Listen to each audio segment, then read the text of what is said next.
Assalamualaikum warahmatullahi wabarakatuh. Alhamdulillah alladzi bi ni'matihi tatimmu shalihat. Segala puji bagi Allah Jalla Jalaluh yang karena nikmatnya kebaikan-kebaikan menjadi sempurna, yang karena rahmatnya niat-niat baik hamba dapat terlaksana. Allahumma salli wa sallim ala sayyidina Muhammadin wa ala alihi wa ashabihi ajma'in. Ya Allah, semoga salawatmu, salam berkah dan nikmatmu senantiasa engkau curahkan untuk hamba kekasihmu, untuk baginda Nabi kita Muhammad sallallahu alaihi wasallam, dan untuk keluarga beliau, untuk istri-istri beliau, untuk putra-putri beliau, dan untuk seluruh sahabat Nabi. Semoga Allah meridhai kita bersama mereka. Amma ba'd, pada siang hari ini, mungkin di Oman masih hampir siang ya. Jam berapa di Oman sekarang? Jam 10, Ustaz. Iya, alhamdulillah masih seger-seger di sana. Di sini udah mulai ngantuk-ngantuk ini. Barakallahu fika. Kita akan lanjutkan kajian kita Taman Orang-orang yang Soleh ya. Kita telah berbicara tentang niat dan pentingnya niat dalam kehidupan ini. Maka inwil khair. Para ulama memberikan wasiat. Inwil khair. Niatlah untuk berbuat baik. Selama engkau memiliki niat berbuat baik, engkau dalam kebaikan. Hilangkan bisikan-bisikan buruk. Keinginan-keinginan yang tidak diridhai Allah Jalla Jalaluh. Ingin menyakitin orang. Ingin melakukan tindakan hasad, iri, dengki kepada orang. Hilangkan semua itu. Tapi ganti niat itu dengan niat kebaikan. Dan subhanallah, ketika seorang muslim memiliki niat baik, dia bekerja untuk niat yang baik, Masya Allah, ana baru berasa nih, ternyata meja ana gak pernah digosokin sama anak-anak nih. Isyhad ya syabab. Ketika seorang punya niat baik, insya Allah dia akan hidup dalam kebaikan selalu. Baik, kita masuk ke hadis yang 12. Hadis yang 12 ini hadis yang sebenarnya sangat ma'ruf. Kita sering mendengarnya.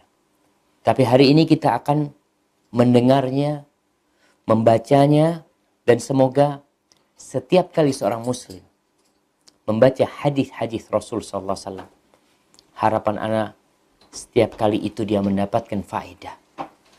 Tidak ada kata bosan, jenuh mendengarkan sabda-sabda Rasulullah SAW.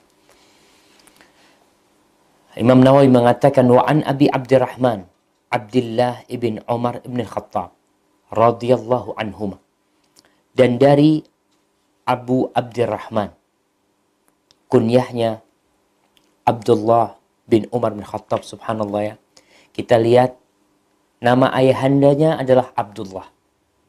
Umar bin Khattab yang memberikan nama tersebut.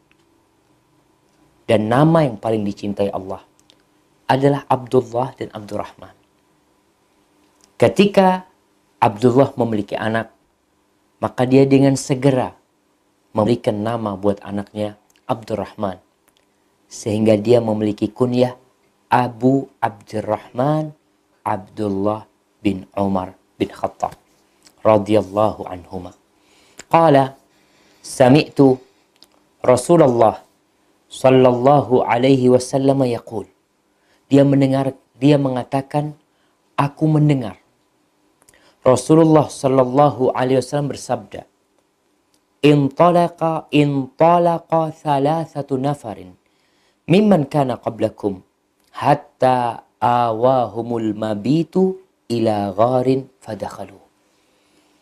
Ada 3 orang. 3 orang ini pergi melakukan perjalanan dari orang-orang sebelum kalian. Nabi itu sering cerita tentang orang-orang sebelum kita. Cerita tentang Bani Israel. Untuk apa? Agar kita bisa mengambil pelajaran dari kisah-kisah tersebut. Seorang muslim ketika mendengarkan sebuah cerita. Cerita itu bukan hanya sebagai pengantar tidur. Kisah itu bukan hanya sebagai hiburan buat dirinya. Tapi kisah yang diceritakan oleh Allah Jalla Jalaluh dan disampaikan oleh Nabi SAW penuh dengan pelajaran, ibrah buat kita bersama. Nabi menceritakan 3 orang yang mereka dalam perjalanan, kemudian mereka ingin bermalam. Mereka mendapati sebuah gua dan disitulah mereka bermalam. Fadakhalu, mereka masuk. Fanhadarat sakhratun minal jabal fasaddat alaihimul ghar. Subhanallah. Itu takdir ilahi. Ketika mereka masuk ke dalamnya, tiba-tiba ada batu besar yang menggelinding dari gunung dan menutup gua tersebut. Kenapa batu tersebut tidak menutup gua sebelum mereka datang? Kenapa setelah mereka berada di dalamnya, baru batu itu datang menutupnya? Di sini seorang muslim percaya dengan takdir ilahi. Nabi mengatakan, "I'lam annama asabaka lam yakun liyukhti'ak." Ketahuilah bahwa apa yang menimpamu memang dia harus menimpamu. Nggak akan meleset dari dirimu. Dan sebaliknya apa yang meleset dari kita memang sejatinya sudah ditetapkan dia meleset dari kita. Nggak mungkin menimpa kita. Maka di sini mereka masuk ke dalam gua, batu itu menggelinding dan menutup mereka. Siapa yang berkehendak? Rabbul Alamin. Faqalu. Lalu mereka di dalam gua tersebut, tentunya dalam kondisi khawatir, bingung. Tapi kebingungan itu tidak berlangsung lama. Karena mereka memiliki Rabbul Alamin. Mereka tahu peristiwa ini dilihat oleh Allah. Dan Allah yang menentukannya. Lalu apa yang mereka lakukan? Mereka duduk bersama. Dan mereka berkata, "Innahu la yunjikum min hadhihi sakhrah illa an tad'u Allah bi salihi a'malikum." Sesungguhnya tidak akan ada yang bisa menyelamatkan kalian dari batu ini. Batu ini besar, didorong nggak bisa. Mereka sudah berusaha, udah nggak mungkin. Karena mereka yakin kejadian ini adalah Allah yang menentukannya, maka mereka mengatakan itu. Nggak ada yang bisa menyelamatkan kalian dari batu ini, melainkan hanya ada satu jalan. Yaitu kalian berdoa, memohon kepada Allah,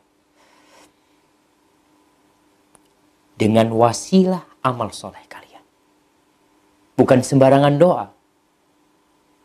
Kenapa? Karena kondisi mereka memang sangat membutuhkan bantuan Allah. Mereka tidak bisa berteriak memanggil nama orang. Agar ada orang yang mengangkat batu tersebut. Akhir-akhir ini di negeri kita Indonesia banyak terjadi longsor. Bagaimana kejadian orang yang tertimbun longsor? Siapa yang bisa menyelamatkan mereka?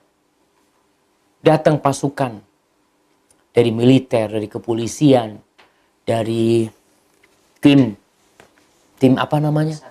Basarnas. Mereka datang untuk mencari korban yang tertimbun longsor. Tapi ternyata yang mereka dapatkan mayat-mayat orang yang tertimbun longsor. Ada yang selamat, ada yang hidup, ada yang terluka, ada yang harus cacat seumur hidup. Wallahi nggak ada yang bisa menyelamatkan dari musibah itu melainkan hanya Allah. Maka orang-orang yang tertimbun longsor harus benar-benar menjadikan harapan dia full kepada Sang Pencipta. Dan 3 orang ini nggak macam-macam mereka. Mereka tahu ini takdir ilahi dan tidak ada yang bisa menyelamatkan mereka melainkan Rabbul Alamin. Maka berdoalah kalian dengan wasilah amal soleh kalian. Bertawasul dengan amal soleh termasuk disyariatkan. Jadi ada 3 tawasul yang disyariatkan. Bertawasul dengan amal soleh, bertawasul dengan doa orang soleh yang masih hidup dan mendengar kita. Yang ketiga, bertawasul dengan asma'ullah al-husna dan sifat-sifat Allah yang mulia. Lalu Qala rajul minhum. Mulailah seorang. Dari 3 itu satu memulai. Dia mengatakan Allahumma. Dia panggil Allah. Dia tidak panggil yang lainnya. Jangan panggil siapapun dalam kesusahanmu. Jangan menyeru siapapun dalam kesulitanmu. Serulah Rabbul Alamin. Apapun masalahmu. Sebesar apa problematika yang dihadapimu. Sebanyak apa hutang yang melilitmu. Maka sebut nama Allah. Allahumma. Kana li abawani. Syaikhani kabiran. Wa kuntu la aghbiqu qablahuma ahlan wala mala. Dia mengatakan, ya Allah, aku memiliki 2 orang tua yang sudah sepuh. Umurnya sudah lanjut. Aku biasa tidak memberikan minum susu kepada siapapun sebelum keduanya meminumnya. Jadi dia kalau memerah susu, susu itu yang dia berikan adalah kepada ayah ibunya. Terlebih dahulu. Dia tidak berikan kepada keluarganya, kepada anak-anaknya, kepada budak-budaknya. Tidak. Dia khususkan untuk kedua orang tuanya. Setelah abah dan ibu minum, baru yang lainnya. Dan ini kebaktian seorang anak. Mendahulukan kedua orang tuanya sebelum istrinya, sebelum anaknya. Karena yang terjadi sebaliknya. Anak-anak yang sudah menikah, memiliki istri, memiliki anak, terkadang, anak katakan terkadang, dia disibukkan mengurusin keluarganya sehingga lupa dengan kedua orang tuanya. Orang ini, dia mengatakan, ya Allah, aku gak pernah memberikan air susu itu. Kecuali setelah abah ibuku minum, baru yang lainnya. Fana abi talabu syajari yauman falam urih alaihima hatta nama fahalabtu lahuma ghabuqahuma fawajadtuhuma naimaini fakarihtu an uqidahuma wa an aghbiqa qablahuma ahlan umalan. Suatu hari aku mengembala mencari tumbuh-tumbuhan pada satu hari, akhirnya pulang udah larut malam. Ya kita tahu orang-orang ketika mengembala kambingnya atau mencari kayu, mereka terkadang harus melakukan perjalanan yang panjang. Sehingga pulangnya terlambat. Sampai rumah, dia langsung memerah susu buat kedua orang tuanya. Dia bawa tuh susu yang akan dia berikan kepada orang tuanya. Ketika dia sampai ke tempat kedua orang tuanya, ternyata ayah bundanya telah tidur. Dan aku pun gak ingin membangkitkan keduanya, membangunkan keduanya.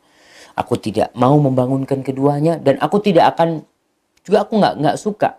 Aku benci untuk memberikan minuman ini kepada yang lainnya. Sebelum ayah ibundanya minum. Dan ini sebuah konsistensi seorang muslim. Kita tahu bahwasanya amalan yang paling dicintai Allah adalah yang berkesinambungan walaupun sedikit. Istiqomah. Ini orang tetap istiqomah. Kita kalau punya amalan, tolong dijaga. Punya sholat duha 2 rakaat, jaga sudah. Apapun yang terjadi 2 rakaat duha tetap dilakukan. Punya sholat witir, jaga sholat witir. Mau dalam perjalanan, mau dalam kondisi sakit, dalam kondisi masih mampu, jalankan.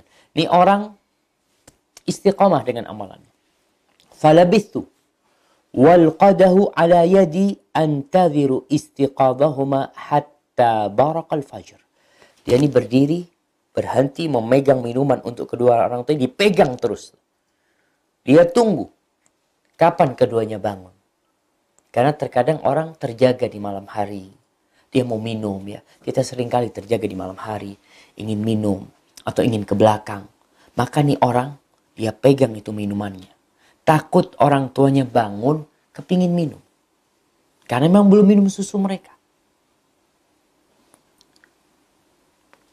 Ternyata mereka baru bangun setelah fajar terbit.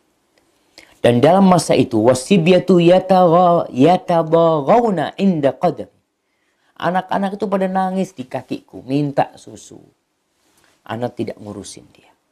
Sampai keduanya bangun. Ketika fajar terbit, ayah bundanya terjaga. Fashariba ghabuqahuma. Lalu aku berikan kepada keduanya. Mungkin sebagian di antara kita mengatakan, ana pernah sih Ustaz. Ana punya banyak amal soleh yang telah ana lakukan. Tapi lihat, setelah dia menceritakan kisah kebaikan dia. Dia cerita kepada siapa? Kepada Allah Jalla Jalaluhu. Allah tahu dengan perbuatan dia. Tapi dia mengatakan, Allahumma, in kuntu fa'altu dhalika ibtigha'a wajhika.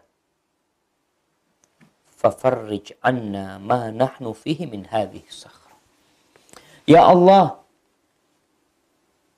apabila aku melakukan perbuatan itu karena berharap wajahmu, ya Allah. Karena berharap wajah. Artinya Allah yang tahu. Dia menyerahkan itu kepada Allah. Maka dia mengatakan, ya Allah, kalau aku melakukan itu karena mengharap wajahmu, ikhlas karenamu, maka berikan solusi buat kami dengan masalah batu ini, ya Allah. Berikan celah buat kami. Fanfarajat syai'an la yastati'una al-khuruj minhu. Subhanallah. Allah kabulkan doa dia. Ini pertanda orang ini berbuat ikhlas lillahi ta'ala. Itu batu menggelinding sedikit. Sehingga ada celah. Udara masuk, cahaya masuk, tapi mereka tidak bisa keluar. Jamaah rahimakumullah. Apakah amalan kita selama ini lillahi ta'ala? Suatu saat kita akan mengetahuinya. Tapi sebelum datang masa itu, kita perlu untuk menghisap diri kita. Apakah sedekah yang ana amalkan lillahi ta'ala? Umrah yang ana kerjakan? Haji yang ana lakukan? Tawaf yang ana kerjakan, puasa yang ana rutinkan, apakah lillahi ta'ala? Kemudian datang orang kedua. Qala al-akhar, yang lainnya mengatakan, ini orang kedua. Allahumma, innahu kanat li ibnatu ammin, kanat ahabban nasi ilayya. Wa fi riwayatin kuntu uhibbuha ka asyaddi ma yuhibbur rijalun nisa. Ya Allah, aku dulu punya anak paman. Punya sepupu dia. Dia adalah wanita yang paling aku cintai. Kecintaannya itu aku mencintai dia seperti cinta yang paling maksimal seorang laki mencintai wanita. Fa'aradtuha ala nafsiha. Famtana'at minni. Maka aku ingin. Cintanya cinta syahwat sudah. Jadi dia ingin menggauli anak pamannya. Putri pamannya. Maka aku menginginkan dirinya untuk diriku, tapi dia malah menolak. Ini ternyata putri pamannya ini adalah anak yang soleh. Dia tidak mau berhubungan yang tidak diridhai Allah. Dia tidak mau menyerahkan dirinya kecuali untuk lelaki yang merupakan suaminya. Di masa mana kehormatan sudah mulai hilang. Wanita-wanita, gadis-gadis, hilang kegadisan mereka. Pada masa SMP, SMA, kuliah, mereka jauh dari agama Allah. Ini putri pamannya ini pantas dicintai. Bukan hanya cantik, tapi ternyata dia soleha. Tapi yang berdoa ini mengatakan, aku ingin dia. Ingin dirinya tanpa menikah. Kemudian, apa yang terjadi? Hatta alammat biha sanatun minas sinin. Terjadi petaka. Terjadi paceklik. dari paceklik yang menimpa dia. Dia butuh harta untuk keluarganya, untuk dirinya. Faja'atni fa'a'taituha 20 wa 100 dinarin ala an tukhalliya baini wa baina nafsiha fafa'ala. Dia dalam kondisi yang terjepit. Akhirnya aku memberikan kepada dia 120 dinar. 120 dinar itu berapa gram emas? Jamaah. Nah, siapa yang mau jawab? 120 gram. 120 dinar. Itu berapa gram?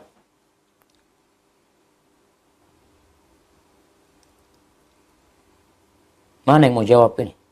Kok nggak ada suaranya? Biar nggak masuk suaranya.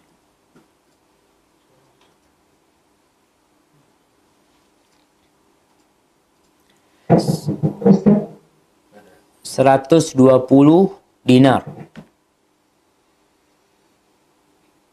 Berapa gram emas?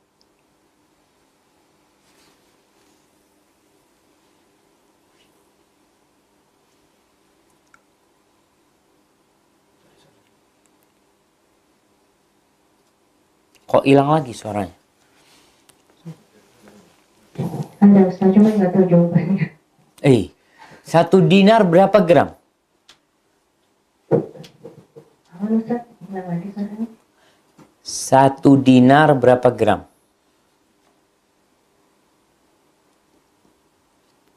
Satu dinar itu 4/4. 425 gram. 425. Oke, 425. Sekarang kalau 120.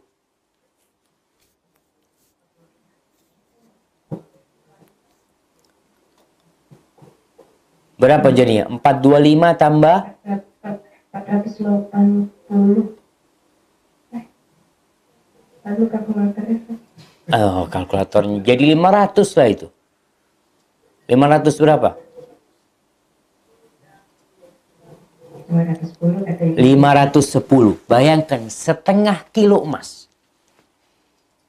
Setengah kilo emas ini duit sekarang. Berapa duit sekarang? Hah? Kali 500 ribu? 5 kali 5, 250 juta kira-kira. Jadi perempuan ini dikasih duit 250 juta. Supaya perempuan-perempuan yang menjual dirinya. Na'udzubillah min dzalik. Ini perempuan dihargain 250 juta. Dia mengatakan, aku kasih 250 juta, 120 gram emas, dengan catatan aku bisa menikmati diri. Perempuan ini dalam kondisi paceklik. Dia memang terjepit. Susah buat dia hidup, buat keluarganya dikatakan. Fafa'alat. Maka perempuan ini melakukan.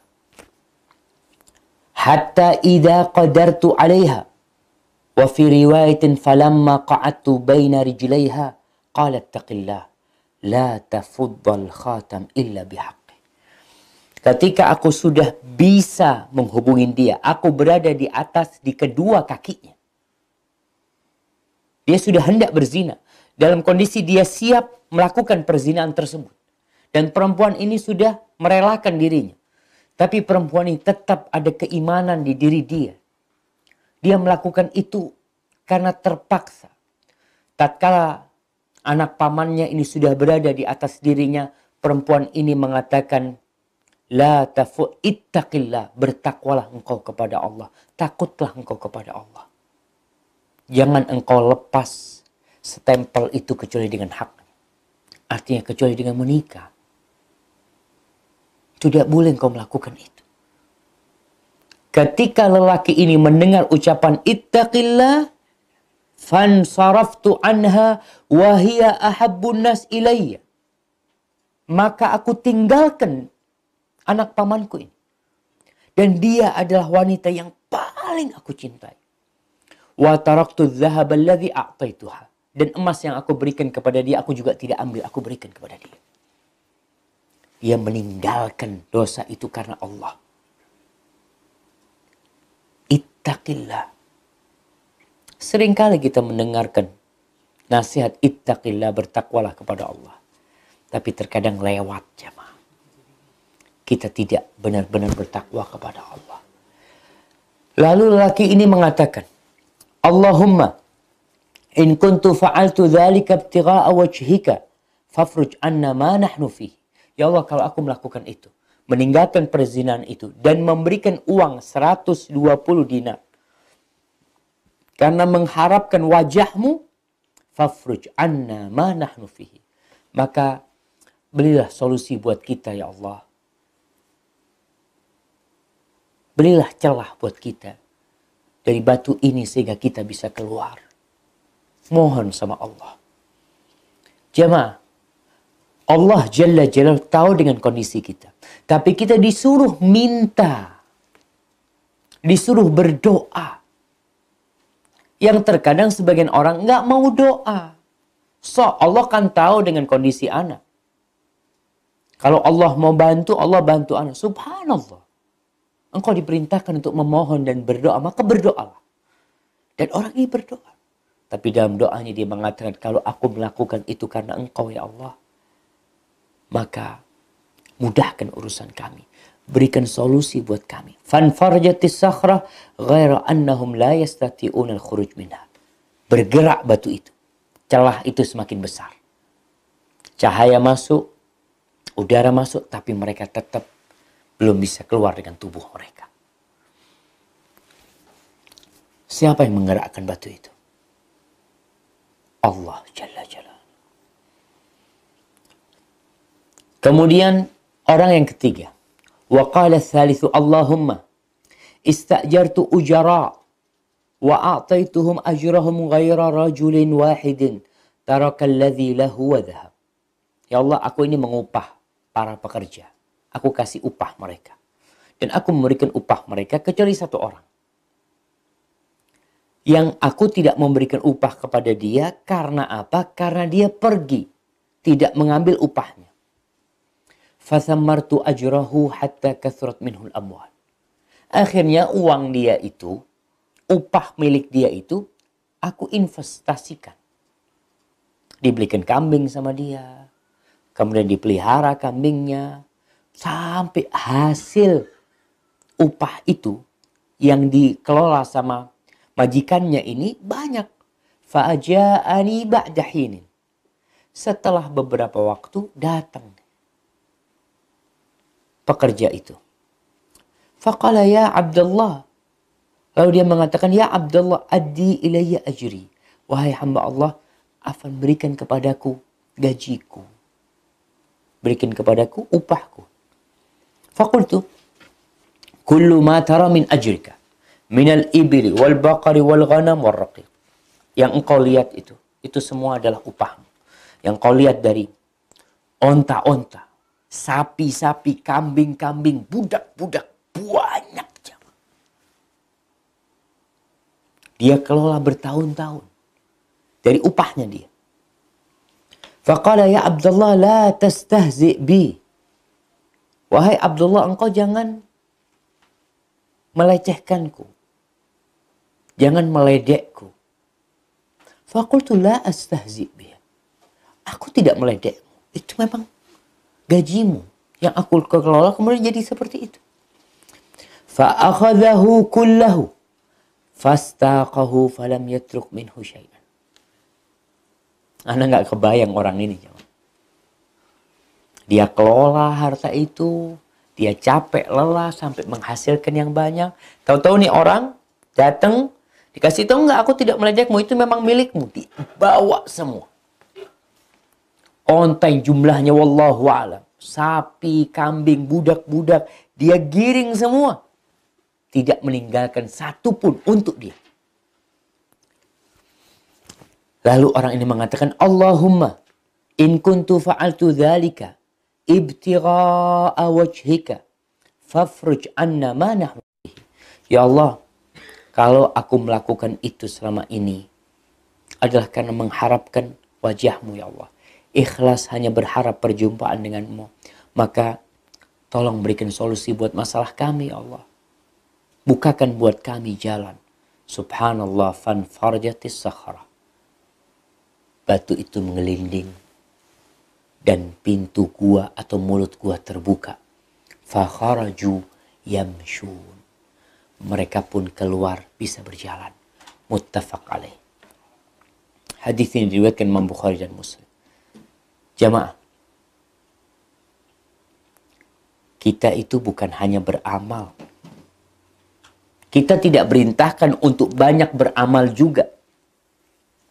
Allah menciptakan kehidupan ini liyabluwakum ayyukum ahsanu amala. Untuk menguji siapa di antara kalian yang paling baik amalnya. Sebagian orang banyak sedekahnya, tapi dari hasil yang haram. Dari hasil korupsi. Dari hasil memeras orang. Dari hasil yang tidak jelas. Dia berangkat haji, berangkat umroh. Sebagian orang Masya Allah ikhlas lillahi ta'ala tapi caranya tidak benar. Maka ingat, antum harus ikhlas dalam beramal. Dan sesuai dengan tuntunan Rasulullah SAW. Tapi udah selesai nih, bab tentang niat, tentang ikhlas yang harus kita jaga. Sehingga semua amalan kita diterima oleh Allah SWT dan tidak sia-sia. Kita masuk ke bab kedua. Babut taubah. Bab taubat. Nanti di surga ada bab taubah katanya. Ini bab pembahasan tentang taubat. Qala al-ulama at-taubatu wajibatun min kulli dhanbin. Fa in kanatil ma'siyatu bainal 'abdi wa bainallah ta'ala la tata'allaqu bihaqqin adamiyyin falaha thalathatu syurutin. Ingat, taubat itu kewajiban. Dan harus dilakukan seorang hamba dalam setiap dosa. Apabila kemaksiatan itu dilakukan, dosa itu adalah antara dia sama Allah, tidak ada hubungannya dengan hak manusia, maka ada 3 syaratnya. Yang pertama, ayyuqli'a anil maksiyah. Ini syarat pertama orang yang tobat. Jamaah, kita tidak terlepas dari dosa. Dosa masa lalu, dosa sekarang, dan dosa yang akan datang. Maka bab taubat ini penting dikaji. Biasanya para ulama ketika membahas tentang haji, umroh ya, mereka menyisipkan taubat. Ketika berbicara tentang Ramadan, persiapan untuk Ramadan, mereka berbicara tentang taubat. Ketika berbicara tentang masa-masa yang mulia seperti 10 hari awal Dzulhijjah, mereka berbicara tentang taubat. Karena memang kewajiban seorang hamba yang kita tidak terlepas dari dosa. Bertumpuk-tumpuk dosa kita. Sebagian hatinya sudah gelap gulita. Tidak lagi melihat dosa atau tidak lagi merasakan beratnya dosa. Hilang udah perasaan itu dosa, udah hilang. Dia udah nyaman dengan dosa-dosa dia. Ketika seperti itu, bagaimana dia akan kembali kepada Allah? Maka syarat tobat yang pertama, dia meninggalkan kemaksiatan tersebut. Apa dosa antum? Lakukan kemaksiatan, tinggalkan kemaksiatan tersebut. Yang kedua, ayandama ala fi'liha. Yang kedua adalah menyesali perbuatan dosa tersebut. Menyesali. Perasaan yang bercampur aduk. Nyesel, ya Allah, aku melakukan hal itu. Ini yang kedua. Yang ketiga, syaratnya ayya'zima an la ya'uda ilaiha abada. Dia berazam, bertekad untuk tidak kembali kepada kemaksiatan tersebut selama-lamanya. Jadi orang yang dikatakan taubat itu adalah dia berazam, bertekad, berniat untuk tidak kembali kepada dosa itu selama-lamanya. Apabila seorang niat meninggalkan dosa, tapi tidak selama-lamanya, maka dia belum taubat. Dia berencana untuk kembali kepada dosa tersebut. Ini kayak sebagian orang, anak kayaknya enggak lah sekarang anak. Yuk, mamanya diajak sama temennya yang biasa minum mamanya. Biasa nyabu. Dia mengatakan, enggak, anak malas sekarang lah. Anak kayaknya setahun ini mau berhenti. Dia setahun mau berhenti. atau sebulan mau meninggalkan dosa tersebut, maka tidak dikatakan dia bertobat. Karena yang ketiga adalah berniat untuk tidak kembali kepada kemaksiatan selama-lamanya. Fa in fuqida ahadu thalathati lam tasihha taubatuhu. Kata Imam Nawawi, apabila salah satu syarat itu tidak ada, tidak lengkap, jadi tobatnya nggak sah. Baik. Ini yang berkaitan dengan hak sama Allah.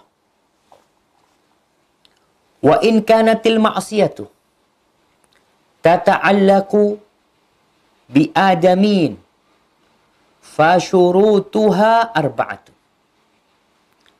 Apabila kemaksiatan tersebut berkaitan dengan hak manusia, maka syaratnya ada 4. Nih, kalau ada hubungannya sama manusia, syaratnya 4. Hadhihi salasa, yang 3 tadi yang disebutkan, tambah lagi wa ayyabra'a min haqqi sahibiha. Fa in kanat malan aw nahwahu raddahu ilaih. Dan dia harus berlepas diri dari hak manusia yang dia sakiti, manusia yang dia ganggu, manusia yang dia berbuat maksiat kepada orang itu. Kalau itu harta atau apalah, maka dia kembalikan kepada orang tersebut. Wa in kanat hadda qadhfin wa nahwahu makkanahu minhu aw talaba afwa. Kalau itu berkaitan dengan had, dengan hukuman qadhaf, menuduh dia berzina, maka engkau harus memberikan kesempatan kepada orang itu agar dia bisa memberikan sanksi kepadamu atau minta maaf kepada dia. Wa in kanat ghibatan istahallahu minha. Nih, kalau harta dikembalikan, kalau urusan hukum, urusan had, tindakan pidana, maka minta maaf sama dia atau biarkan orang itu mengambil haknya dengan ditegakkan hukuman buat dia, sanksi buat dia. Kalau itu berkaitan dengan ghibah, istahallahu minha, maka dia minta dihalalkan. Ini tobat yang berkaitan dengan hak manusia. Kalau ternyata masalahnya masalah harta, maka balikin. Kalau masalahnya masalah hukuman sanksi karena dia menuduh dia berzina, maka berikan kesempatan kepada dia untuk menegakkan hukum itu kepada dirinya atau minta maaf. Yang ketiga, kalau berkaitan dengan ghibah, dan ghibah ini termasuk dosa yang remeh buat sebagian manusia, padahal di sisi Allah itu dosa besar. Karena kita seakan-akan kita adalah orang yang paling baik, orang yang sok mulia, padahal banyak ghibah kita kepada manusia. Maka dia minta dihalalkan, minta maaf supaya dihalalkan. Wa yajibu an yatuba min jami'i dzunub. Lalu beliau berkata, wajib bertaubat dari semua dosa. Ini akan dibicarakan tentang taubatan nasuha. Yang Allah perintahkan itulah taubat dari semua dosa. Itu disebut taubatan nasuha. Maka Imam Nawawi mengatakan dan wajib taubat dari semua dosa. Fa in taba min ba'diha sahhat taubatuhu inda ahlil haqqi min dzalika dzam. Gimana Ustaz kalau dia ini tobatnya parsial? Jadi dia punya dosa 10. Dia hitung tuh dosanya, anak punya dosa ini, yang ini belum bisa tinggalin. Dia punya dosa 10, dia tobat dari 5. Apakah diterima tobatnya? Sahhat taubat. Tobat dia diterima insya Allah. Yang 5 tadi, benar tobatnya. Tapi yang 5 lainnya, enggak. Wa baqi alaihil baqi. Masih tersisa dosa-dosa itu.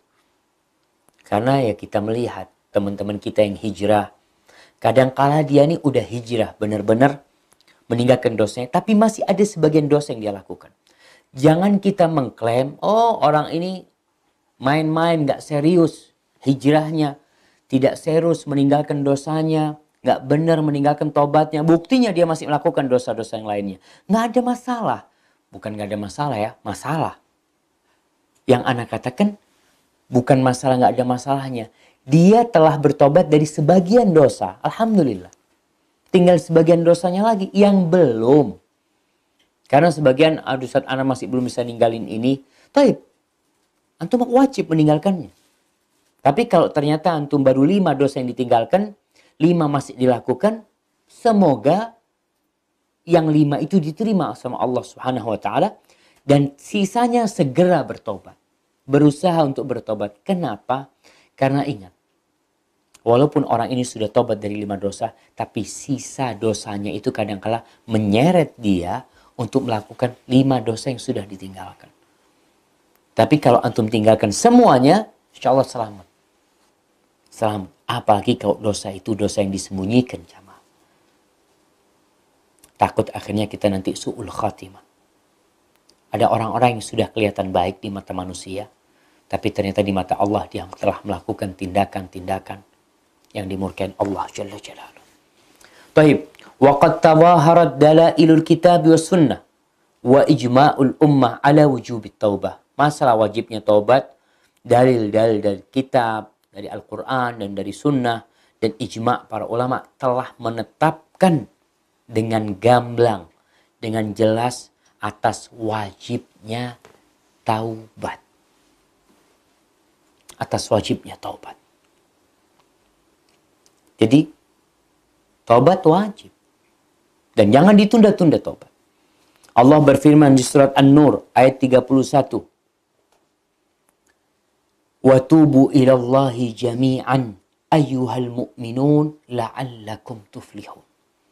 Ini perintah dari Allah. Dan bertobatlah kepada Allah semuanya. Tanpa terkecuali. Dari semua dosa dan kita semua diperintahkan untuk taubat. Ayyuhal mu'minun. Wahai orang-orang yang beriman. Jadi ini yang diperintahkan untuk taubat ini orang beriman. Karena Allah tahu bagaimanapun iman seseorang, tetap dia manusia. Maka Allah perintahkan untuk bertobat. La'allakum tuflihun. Agar kalian sukses. Agar kalian berhasil. Itu dengan tobat, Allah akan berikan keberhasilan. Wa qala ta'ala, dan Allah berfirman. Istaghfiru rabbakum thumma tubu ilaih. Di surat Hud ayat 3. Allah mengatakan beristighfarlah kepada Rabb kalian. Kemudian bertobatlah kepadanya. Istighfar, minta ampun sama Allah. Lalu bertobat sama Allah. Jangan meremehkan dosa. Memang tidak ada yang terlepas dari dosa. Tapi jangan ngeremehin dosa. Nah, dosa kan cuma kayak gitu. Dosanya nggak besar kok. Hati-hati. Dosa kecil itu dilakukan berulang-ulang jadi besar nantinya. Dan Allah berfirman di surat At-Tahrim ayat 8. Ini At-Tahrim ayat 8 ini adalah ayat terakhir di dalam Al-Quranul Karim yang di dalamnya ada panggilan Ya ayyuhalladzina amanu. Allah memanggil wahai orang-orang yang beriman. Tubu ilallahi taubatan nasuha. Bertobatlah kalian kepada Allah taubatan nasuha. Dapat taubatan nasuha seperti apa? Tadi, taubat dari semua dosa. Taubat yang ikhlas lillahi ta'ala. Taubat yang tanpa pamrih. Taubat yang penuh penyesalan. Yang syarat-syarat taubat itu terpenuhi di dalamnya. Asa rabbukum an yukaffira ankum sayiatikum. Wa yudkhilakum jannatin tajri min tahtihal anhar. Semoga dengan kalian bertobat kepada Allah, Allah akan menghapuskan dosa-dosa kalian. Dihapus dosa itu. Ditip X. Dihapus. Semoga Allah mengampuni dosa-dosa kalian. Apa cukup? Wa yudkhilakum jannatin. Dan memasukkan kalian ke dalam surga yang mengalir di bawahnya sungai-sungai. Artinya untuk menuju kepada Allah, ya tobat jalannya. Seorang muslim jangan sok suci. Kita lihat bagaimana Nabi SAW. Ini di hadis yang pertama dari bab ini. Ada 13 hadis. Hadis yang pertama dalam bab ini. Wa an Abi Hurairah radhiyallahu anhu qala. Sami'tu Rasulullah sallallahu alaihi wasallam yaqul. Wallahi inni la astaghfirullah wa atubu ilaihi fil yaumi akthar min 70 marrah. Demi Allah, kata Nabi SAW. Sesungguhnya aku benar-benar beristighfar. dan bertobat kepada Allah dalam sehari lebih dari 70 kali. 70 kali. Hadis Rawahul Bukhari. Gimana? Apakah ini menandakan Nabi punya dosa? Jamaah, ada perbedaan istighfar orang biasa dan istighfar orang yang alim. Orang biasa beristighfar dari dosa. Tapi orang-orang yang alim beristighfar dari rasa takut mereka kepada kekurangan ibadahnya. Artinya, mereka kadangkala istighfar itu gara-gara meninggalkan perbuatan yang sunnah. Dia minta maaf sama Allah. Minta ampun sama, ya Allah hari ini aku gak sholat duha ya Allah. Karena ada kerjaan ini itu. Selesai sholat kita istighfar. Minta ampun sama Allah. Nabi dalam sehari 70 kali. Bukan pertanda itu banyak dosanya, lah. Tapi itu tanda kemuliaan beliau. Karena Allah perintahkan kepada hambanya untuk terus beristighfar. Dan itu bentuk kesempurnaan iman seseorang. Ketika dia mengakui kelemahan dirinya, kekurangan dirinya, kelalaian dirinya, dia beristighfar. Maka di sini dia akan mendapatkan tingkatan yang tinggi dengan istighfarnya. Maka antum lihat, sehari berapa kali istighfar? Hitung, nggak masalah. Hitung istighfarnya. Di sini Nabi SAW, wa anil Aghar ibn Yasar al-Muzani. Dari Aghar ibn Yasar al-Muzani radhiyallahu anhu qala, dia berkata, qala Rasulullah sallallahu alaihi wasallam, bahwa Nabi alaihi wasallam bersabda, ya ayyuhan nas tubu ila Allah wastaghfiru fa inni atubu fil yaumi mi'ata marrah. Wahai manusia, bertobatlah kalian kepada Allah dan beristighfarlah. Mohon ampun sama Allah. Sesungguhnya aku beristighfar dalam sehari 100 kali. Rawahu Muslim. Istighfar 100 kali.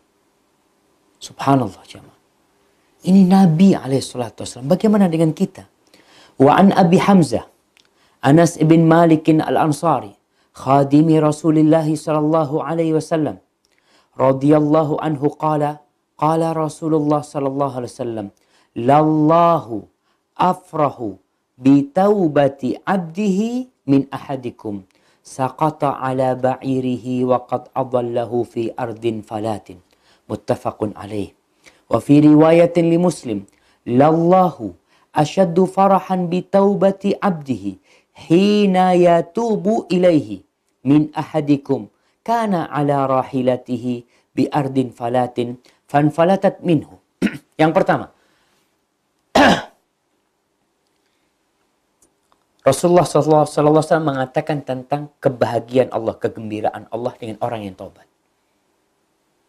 Kita tuh kalau ada orang berbuat salah sama kita, sekali, 2 kali, 3 kali, 4 kali, 5 kali, biasanya kita nggak mau lagi memaafkan dia. Kita udah tahu dia orangnya mah, na'udzubillah. Tapi ternyata Allah Jalla Jalaluh senantiasa menerima kedatangan kita. Berapa kali engkau berbuat dosa? Nabi mengatakan Allah benar-benar gembira dengan taubat hambanya. Dan kegembiraan itu lebih dari kegembiraan seorang di antara kalian yang dia mendapati ontanya. Waqad adallahu fi ardin fal. Yang onta ini udah hilang sebenarnya. Dia dalam perjalanan di satu padang pasir atau di satu padang rumput yang semua bekal dia itu ada di atas onta. Onta itu lepas. Dia cari-cari nggak dapat. Ontanya datang. Dia dapatkan ontanya itu tanpa bersusah payah. Setelah dia putus asa. Kemudian diceritakan di sini dalam hadis riwayat Muslim, bagaimana kebahagiaan Allah itu lebih daripada kebahagiaan seseorang di antara kalian. Kana ala rahilatihi. Dia berada di atas kendaraannya di sebuah padang pasir umpamanya. tanah kosong, tahu-tahu ontanya itu fanfalatat minhu. Onta itu terlepas dari dirinya.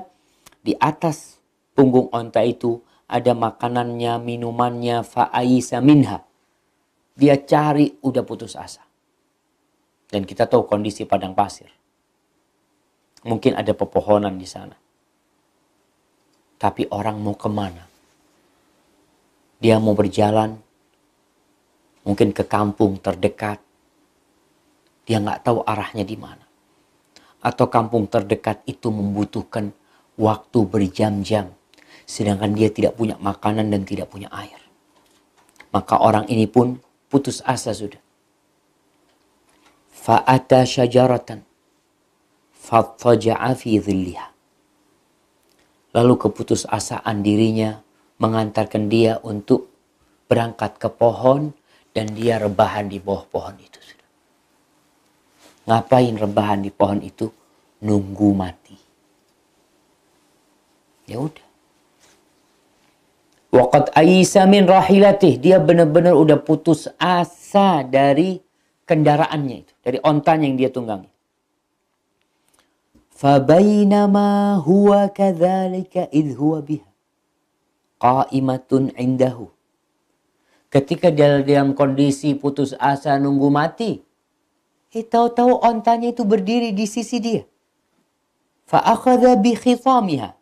Dia pegang dengan tali kendali onta itu. Thumma qala min syiddatil farah. Dia bahagia yang gak kebayang kebahagiaan dia sehingga salah ngomong. Ngomong apa orang ini? Dia mengatakan, Allahumma anta abdi wa ana rabbuk. Akhta'a min syiddatil farah. Ya Allah, engkau adalah hambaku dan aku adalah Rabbmu. Orang ini salah ngomong gara-gara kebablasan kebahagiaan dia, kegembiraan dia. Dan ini terjadi biasanya. Orang gak sengaja ngomong, anak-anak kadang-kala ceramah, mengatakan suami. Ketika suami mendatangi suaminya, sebenarnya mendatangin istrinya. Kadang-kala berbicara, istri yang tidak memiliki istri yang tidak memiliki suami. Jadi, dalam hadis ini bisa disimpulkan, ketika orang salah tidak sengaja mengucapkan sesuatu, maka Allah memaafkan dia. Tapi bukan itu yang dibahas. Yang dibahas adalah bagaimana bahagianya, gembiranya Allah dengan orang yang tobat. Jadi ketika antum bertobat, kembali kepada Allah Jalla Jalaluh, Allah tuh bahagia dengan kehadiran antum. Antum tidak pernah hadir di soft rumah Allah. Antum tidak pernah hadir di kajian-kajian ilmu. Ketika antum melangkahkan kaki antum menuju rumah Allah, mungkin sebagian mengatakan, Ustaz, ana diledekin nanti Ustaz. Oh, tumben datang ke masjid. Oh, kemana nggak pernah kelihatan. Kesasar ya. Karena kalau omongan orang macam-macam. Karena memang dia tidak pernah datang ke rumah Allah. Biarkan. Orang mau ngomong apa, tapi yakinlah bahwa Allah gembira dengan kedatanganmu ke rumahnya. Wanita dulu nggak pakai jilbab, dia buka auratnya, dia tampakkan kepada orang-orang. Tahu-tahu dia pakai jilbab, diledekin sama sahib-sahibnya, dicaci maki sama sahib-sahibnya. Ada ustazah lagi datang nih, ada bu nyai lagi ngapain ke sini nih, kayaknya salah masuk nih. Kadang-kala ucapan-ucapan seperti itu kembali kepada Allah. Allah gembira dengan keberadaanmu di hadapannya. Kembali kepadanya untuk menjadi yang lebih baik. Baik, hadis yang kelima. An Abi Hurairah radhiyallahu anhu qala Rasulullah sallallahu alaihi wasallam, man taba qabla an tatlu asy-syamsu min maghribiha taballahu alaihi. Rawahu Muslim. Di sini Rasulullah sallallahu alaihi wasallam menjelaskan tentang masa tobat. Waktu tobat itu kapan? Pintu tobat terbuka. Sampai kapan? Ya sampai kata Nabi SAW, barang siapa bertobat sebelum matahari terbit dari arah barat. Nih kadang-kala orang ceramah, barang siapa yang bertobat sebelum matahari terbit dari arah timur. Dia gak sengaja ngomong itu sebenarnya. Maka ya kita terima. Wajar orang salah dengan tidak sengaja. Nabi mengatakan barang siapa bertobat sallallahu alaihi wasallam sebelum matahari terbit dari arah barat, taballah alaih. Allah akan menerima taubatnya. Rawahu Muslim. Hadis ini diriwayatkan Imam Muslim. Jadi kita lihat ada masa taubat untuk semua manusia. Matahari terbit dari arah barat. Ketika matahari terbit dari arah barat, semua beriman sudah. Semua pada beriman, semua sudah bertobat. Tapi masanya udah habis, udah telat antum. Karena itu udah mau kiamat tuh matahari terbit dari arah barat. Sehingga nggak bermanfaat lagi keimanan seseorang setelah matahari terbit dari arah barat. Kemudian di hadis yang selanjutnya, Imam Nawawi mengatakan, wa an Abi Abdurrahman Abdullah bin Umar ibn Khattab radhiyallahu anhuma anin Nabi sallallahu alaihi wasallam qala inna Allah azza wa jalla yaqbalu taubatal abdi ma lam yugharqir. Dari sahabat Nabi Abdullah bin Umar bin Khattab radhiyallahu anhu, dari Nabi alaihi salatu wasallam, beliau mengatakan sesungguhnya Allah menerima taubat hamba selama belum yugharqir, selama ruhnya belum sampai ke kerongkongannya. Seperti orang yang tagargar, kadangkala ya kita lihat orang yang sakit kadangkala nyawanya sudah di tenggorokannya. Allah mengatakan ini berkaitan dengan taubat. Ketika orang mati ini, Allah tidak, orang mau mati ya, nyawa sudah ada di tenggorokan, Allah nggak akan terima. Allah mengatakan, وَلَيْسَتِ التَّوْبَةُ لِلَّذِينَ يَعْمَلُونَ السَّيِّئَاتِ حَتَّى إِذَا حَضَرَ أَحَدَهُمُ الْمَوْتِ قَالَ إِنِّي تُبْتُ الْآنَ. Dan taubat itu juga bukan orang yang melakukan dosa selama ini, berbuat dosa, sehingga tatkala ajal kematian telah menghadiri dia, dia mengatakan, "Inni tubtul an." Aku taubat sekarang. Aku kembali kepada Allah sekarang. Nggak diterima. Jadi waktu untuk seluruh manusia itu matahari terbit dari barat. Adapun waktu untuk person ini, setiap manusianya, ya kita masing-masing nih, waktu kita, Anda punya waktu untuk taubat sampai kapan? Selama ajal belum menyebut Anda masih bisa bertobat. Karena biasanya orang kalau sudah ajal datang itu dia melihat semuanya. Dia mengatakan Rabbirji'un. Mereka mengatakan, Allah mengatakan, wa anfiqu mimma razaqnakum min qabli an ya'tiya ahadakumul maut fa yaqulu rabbi laula akhartani ila ajalin qarib fa asaddaqa wa aqum minas salihin. Orang tuh kalau mau datang kematian, banyak keinginan dia.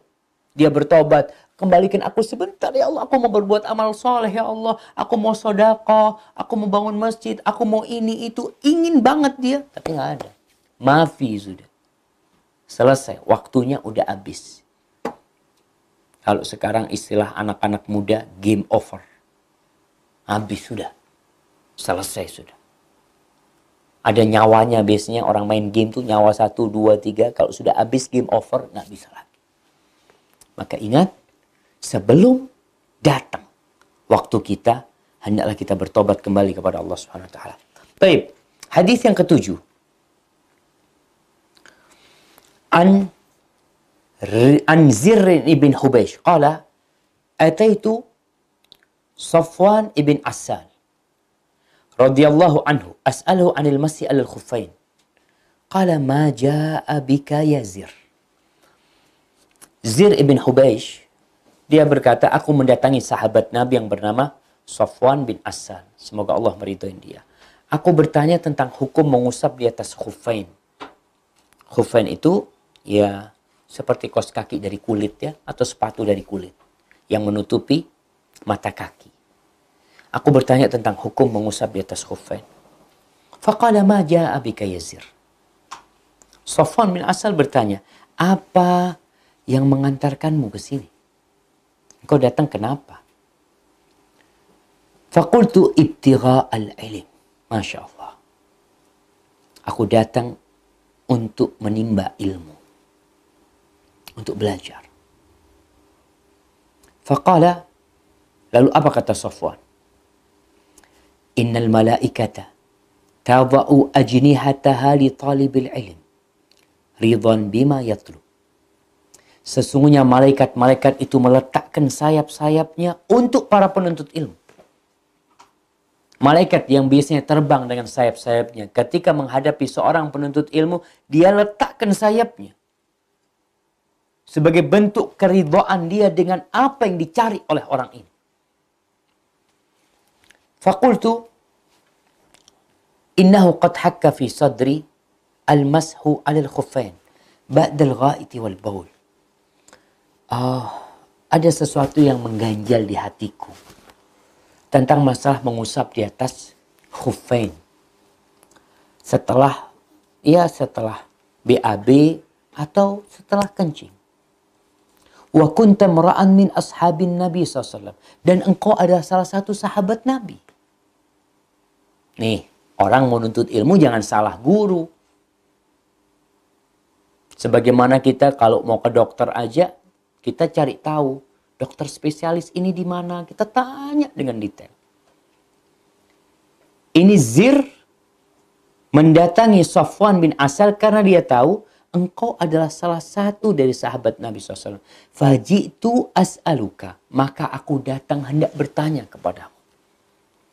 Allah perintahkan fas'alu ahla dzikri in kuntum la ta'lamun. Bertanyalah kepada orang yang berilmu, yang ngerti. Kalau kalian nggak ngerti, jangan sembarangan tanya. Apa kata Safwan? Dan ini pertanyaan Safwan perlu kita adopsi. Kita pun kalau hendak bertanya kepada ustadz kita, kepada guru kita, kepada alim ulama kita, coba tanya seperti Safwan.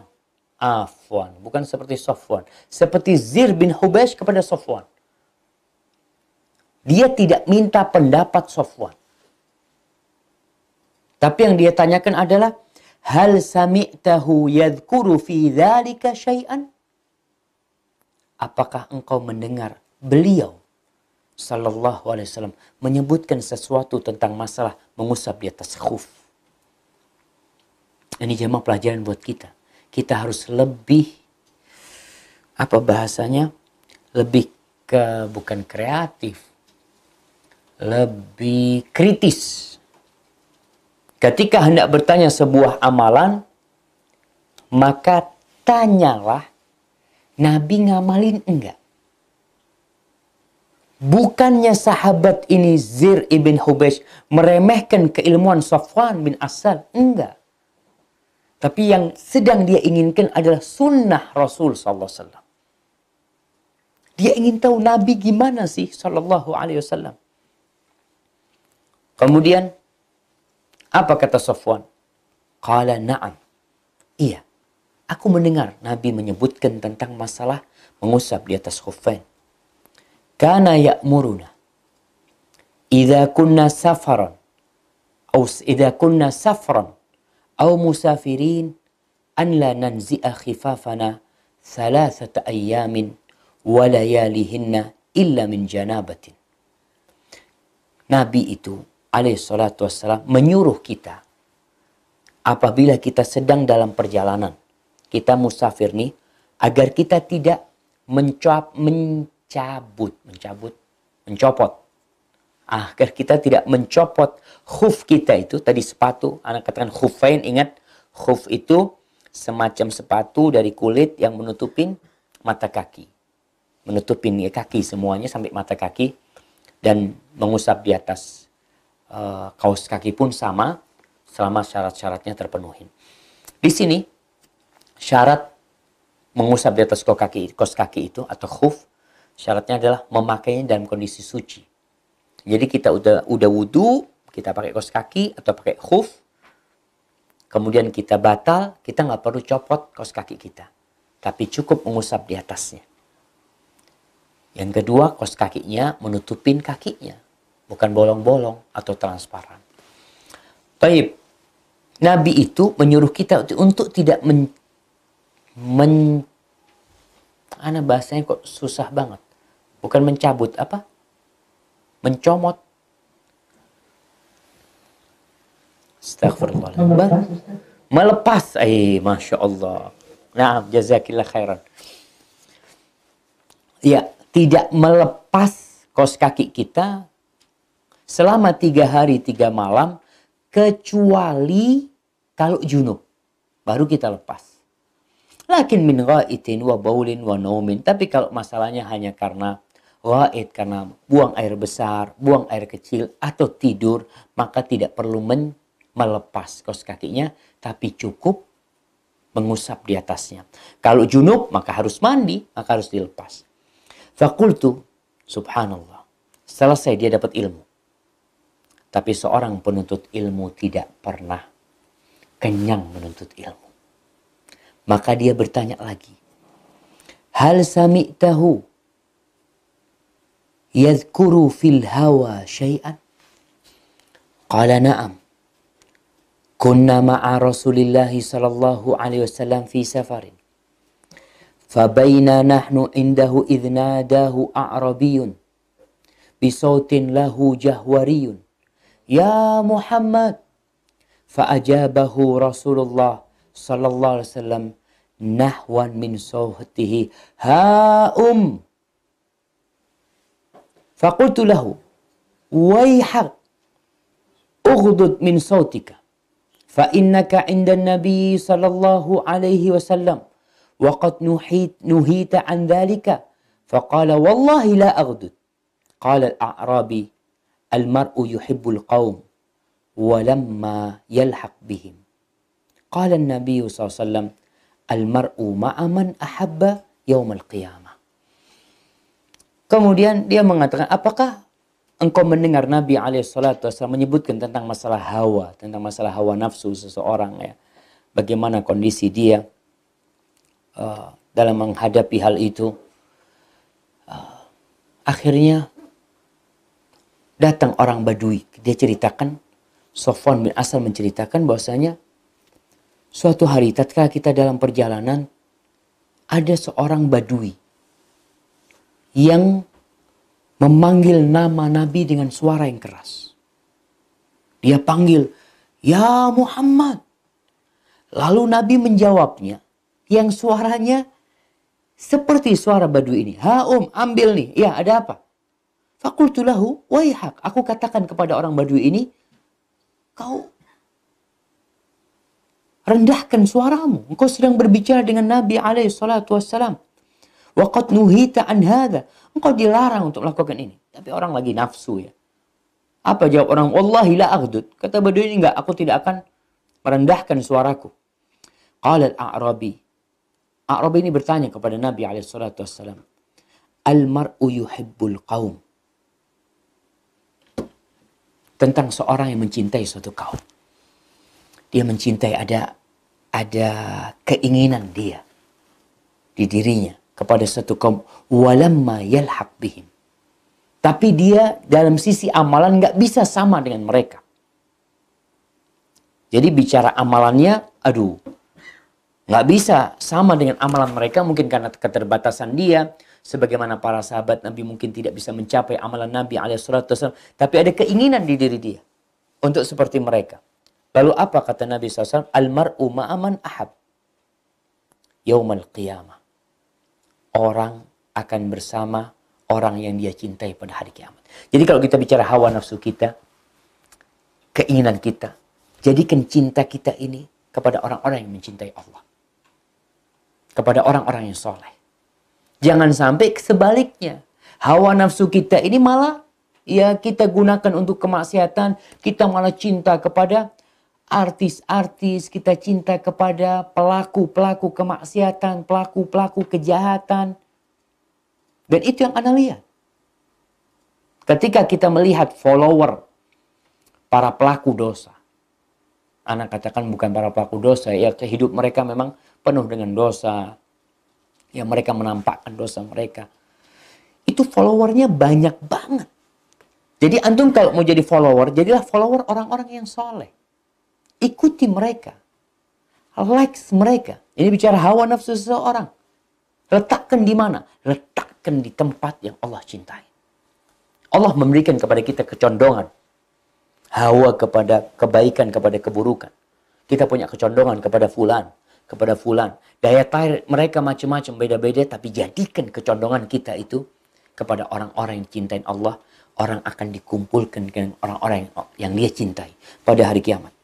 فَمَا زَالَ يُحَدِّثُنَا حَتَّى ذَكَرَ بَابًا مِنَ الْمَغْرِبِ مَسِيرَةُ أَرْضِهِ أَوْ يَسِيرُ الرَّاقِبُ فِي أَرْضِهِ 40 أو 70 عاما. قال سفيان أحد الرواه قبل الشام خلقه الله تعالى يوم خلق السماوات والأرض مفتوحا للتوبة لا يغلق حتى تطلع الشمس منه. Nabi menceritakan banyak cerita. Kemudian dalam ceritanya beliau menyebutkan tentang adanya pintu yang luasnya dari timur, minal maghrib, dari barat ya, itu panjangnya atau lebarnya seperti orang yang berjalan selama 40 atau 70 tahun. Ini beliau mengatakan masiratu ardihi, lebarnya itu orang berjalan dari barat itu selama 40 atau 70 tahun. Qibala Syam. Kata Sufyan, salah satu perawi hadis, kalau nggak salah itu di Syam. Nabi mengatakan di arah Syam. Allah ciptakan pada hari penciptaan langit dan bumi. Dan pintu itu terus terbuka untuk taubat. Ternyata itu pintu taubat. La yughlaq. Pintu itu tidak ditutup. Hatta tatlu asyamsu min. Sampai matahari terbit dari barat. Pintunya di barat. Sampai matahari terbit dari barat. Maka pintu itu terus terbuka. Selama matahari belum terbit dari barat. Kalau sudah terbit maka tertutup. Hadza wallahu a'lam bishawab ya. Itu mungkin yang bisa kita kaji pada kesempatan kali ini. Mungkin kita masuk ke sesi tanya jawab. Karena Masya Allah hadis-hadis yang selanjutnya ini panjang banget. Maka ana harapkan kepada jamaah untuk menyelesaikan pembacaan hadis ini. Dibaca di rumah. Nanti buat teman-teman yang mungkin ikut live, ana harapkan kepada kawan-kawan yang ada di sini untuk membuat PDF-nya sehingga kita bisa mengkaji lebih cepat lagi ya. Tapi memang harus sabar sih ngaji ilmu tuh. Kita kepingin cepat selesai, tapi insya Allah akan banyak ilmu yang kita dapatkan. Tapi silahkan kalau kiranya ada pertanyaan.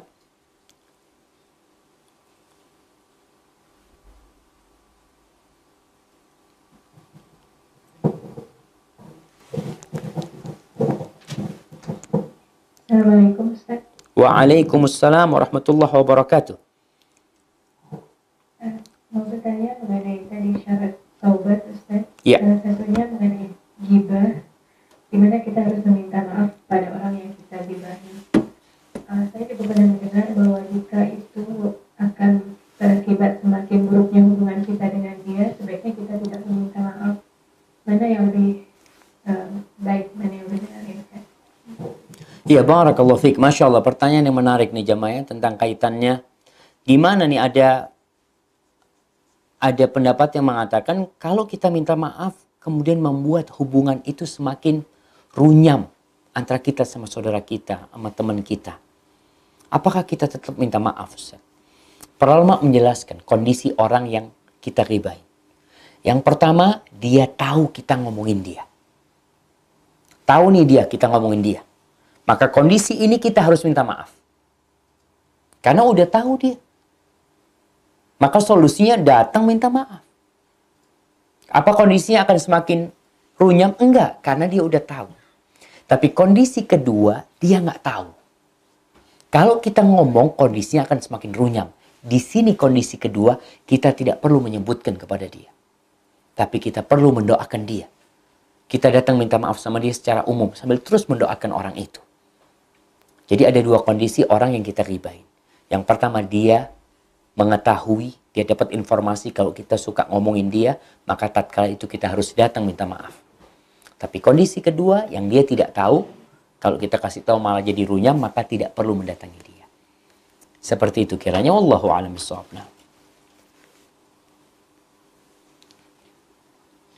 Nah, ada yang lainnya?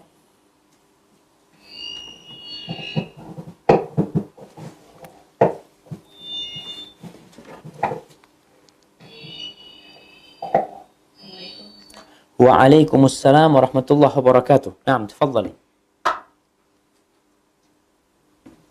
Apabila seseorang sudah ikhlas beramal tapi tidak sesuai dengan tuntunan Rasulullah, apa masih diterima amalnya karena sudah menghadirkan niat?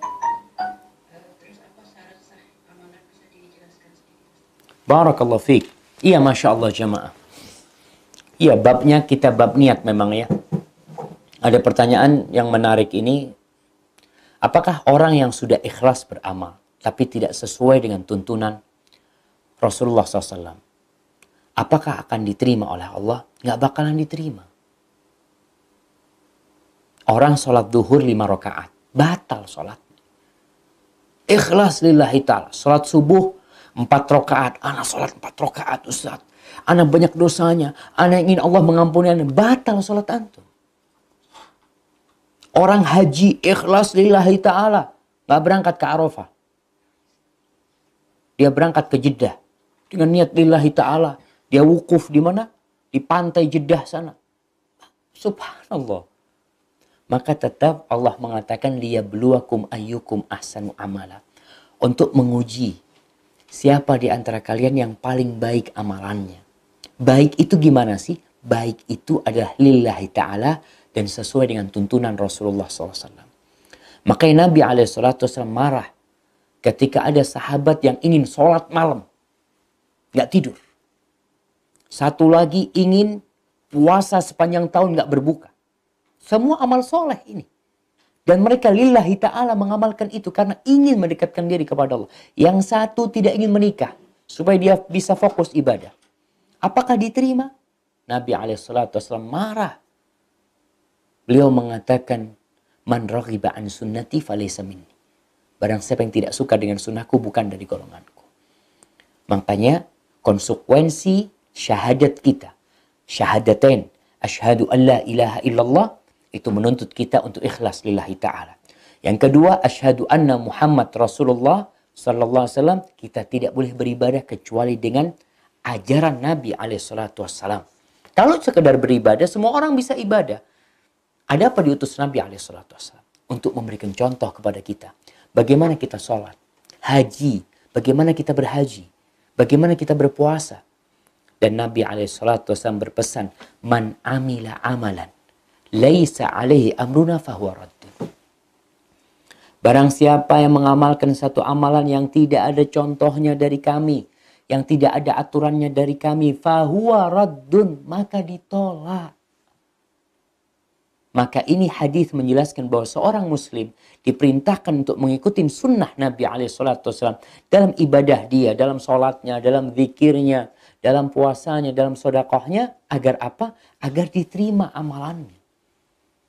Jadi kalau ada orang tadi puasa umpamanya. Dia puasa 40 hari. Untuk mendekatkan diri kepada Allah. Untuk menebus dosa-dosanya.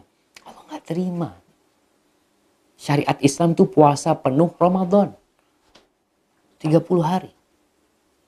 Maka dalam usaha puasa pun, dalam semua ibadah. Dalam semua ibadah, kita harus ikhlas lillahi ta'ala sesuai dengan tuntunan Nabi SAW. Insya Allah diterima amalan kita. Tapi kalau enggak, maka Allah tidak akan menerimanya. Barakallahu fikum. Nah, silahkan.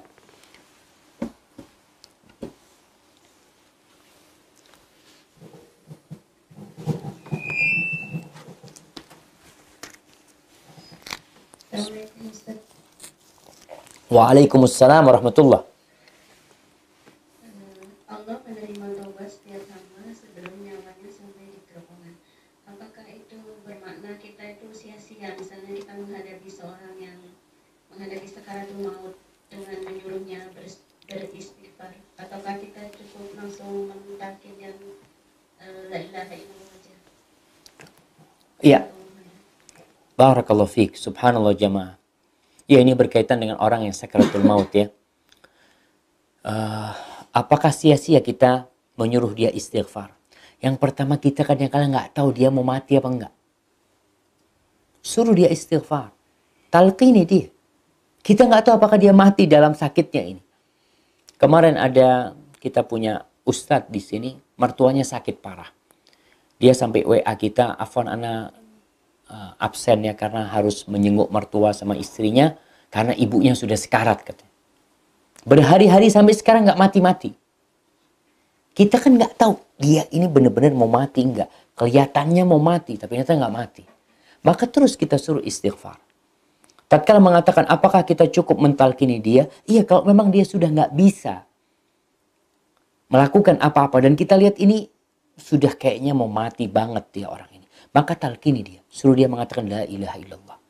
Karena man akhiru kalamihi la ilaha illallah dakhala al-jannah. Barang siapa yang akhir ucapannya la ilaha illallah dia masuk surga. Semalam kita kajian, ana sebutkan sebuah kisah. Jadi ada teman yang cerita, ada seorang ustadz di rumah sakit Islam yang dia mengadakan riset kecil-kecilan tentang orang yang mati di sana. Tiap hari banyak orang mati. Dia sebutkan dari 1.000 orang yang dia tangani, yang mati di rumah sakit, dia mengatakan bahwasanya hanya 7% yang bisa mengatakan la ilaha illallah.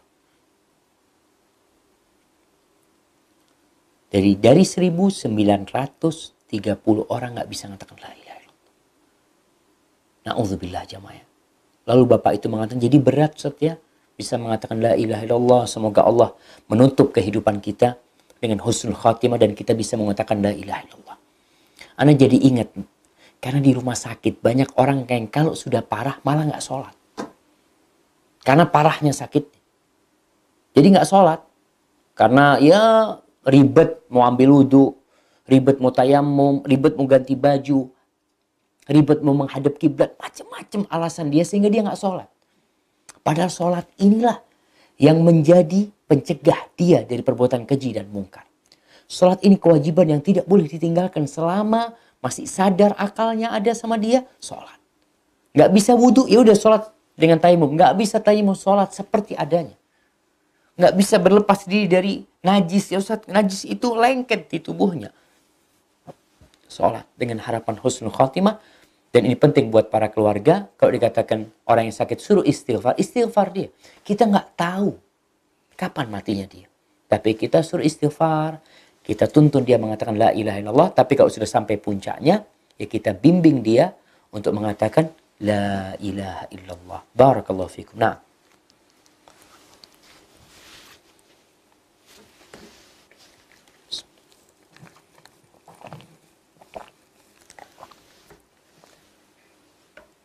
Assalamualaikum warahmatullahi wabarakatuh, Ustaz.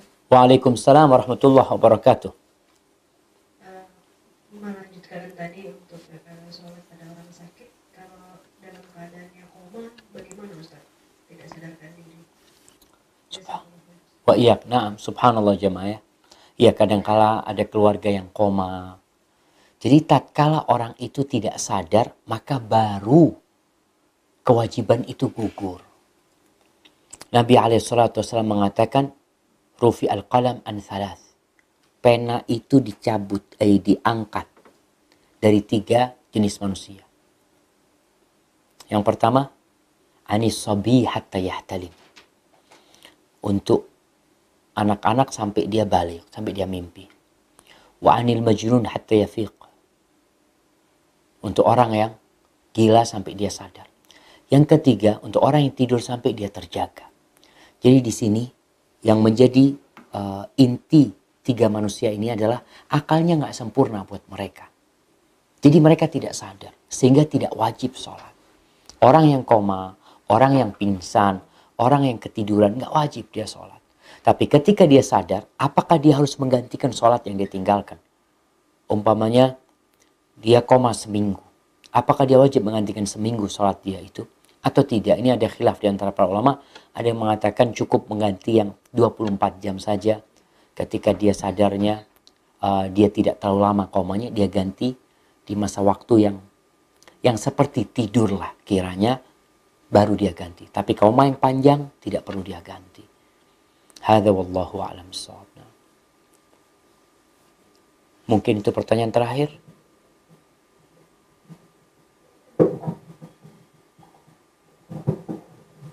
Assalamualaikum warahmatullahi wabarakatuh. Waalaikumsalam warahmatullahi.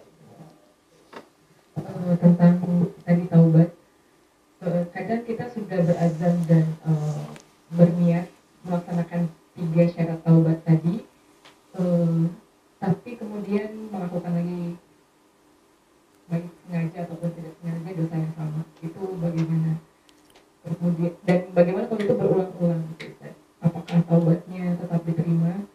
kedua, istighfar atau taubat untuk kedua orang tua kita, baik yang masih hidup atau sudah meninggal, itu bagaimana caranya, lafaz apa yang diucapkan, dan apakah nama orang tua kita harus disebutkan, ya lafaznya seperti apa. Jazakallahu khairan.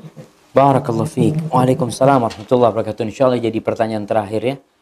Berkaitan dengan ada dua pertanyaan ini. Yang pertama tentang orang yang sudah bertobat. Dia penuhi 3 syarat tobat tadi. Dia tinggalkan itu dosa. Dia menyesalin. Dan dia berazam untuk tidak mengulangi selama-lamanya. Terus dia ngulangin, Ustaz. Kira-kira tobatnya diterima enggak? Selama 3 syarat dipenuhi, insya Allah tobatnya diterima. Terus gimana dia? Ya tobat lagi. Penuhi 3 syarat ini. Terus dia ngulangin lagi, Ustaz. Nggak ada masalah. Bukan nggak ada masalah. Anak-anak mungkin salah ketika ngomong tidak ada masalah. Itu masalah buat dia. Dia ngulangin lagi. Tapi ketika dia penuhin 3 syarat itu, Allah akan terima tobatnya. Jadi intinya orang ini melakukan dosa, berusaha untuk meninggalkan dosa itu. Ketika dia melakukan dosa itu, kembali melakukan dosa itu, terperosok dalam dosa yang sama, berulang-ulang kali, jangan putus asa. Jangan sampai kita termakan dengan bisikan syaitan. Yang mengatakan, oh udah, antum gak usah tobat, antum pura-pura tobatnya antum. Allah gak terima tobat antum. Innallaha yaghfiru dzunuba jami'a. Allah mengampuni semua dosa. Jadi berulang kali, nanti kita akan bahas bagaimana ketika Allah mengatakan kepada hambanya yang terus melakukan dosa, tapi dia terus bertobat dan kembali kepada Allah, Allah terima tobatnya. Walaupun dosa yang sama diulang-ulang sama dia, dengan catatan syarat tobat itu terpenuhi. Baik, pertanyaan yang kedua, bagaimana istighfar kita buat kedua orang tua kita? Sejatinya yang Anda tahu tidak ada lafaz khusus ya untuk istighfar buat kedua orang tua kita. Yang ada dalam Al-Quranul Karim, wa qur rabbirhamhuma kama rabbayani shaghira.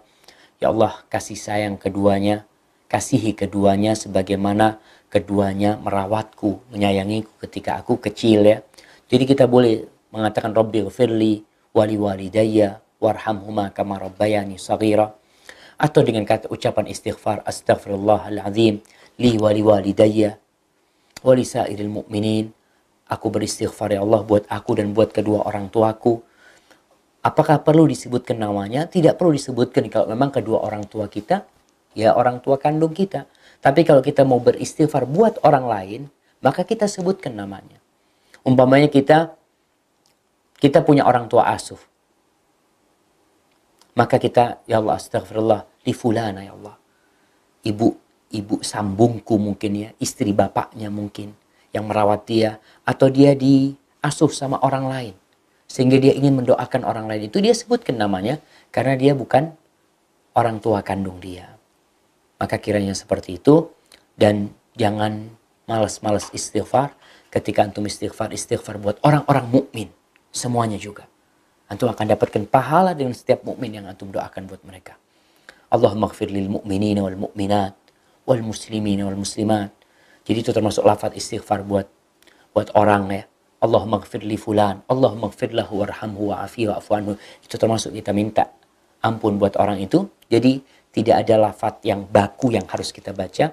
Lafaz apa saja yang mengandung makna istighfar buat kedua orang tua kita, buat keluarga kita, maka diperbolehkan. Hadza wallahu a'lam bishawab. Ana rasa itu mungkin yang bisa kita kaji pada kesempatan kali ini. Semoga kita bisa lanjutkan pada pertemuan yang akan datang. Subhanakallahumma bihamdika asyhadu an la ilaha illa anta astaghfiruka wa atubu ilaik. Wassalamualaikum warahmatullahi wabarakatuh.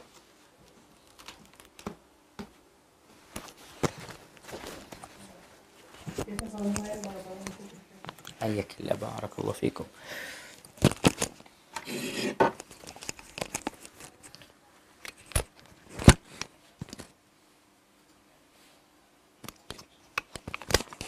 Masya Allah.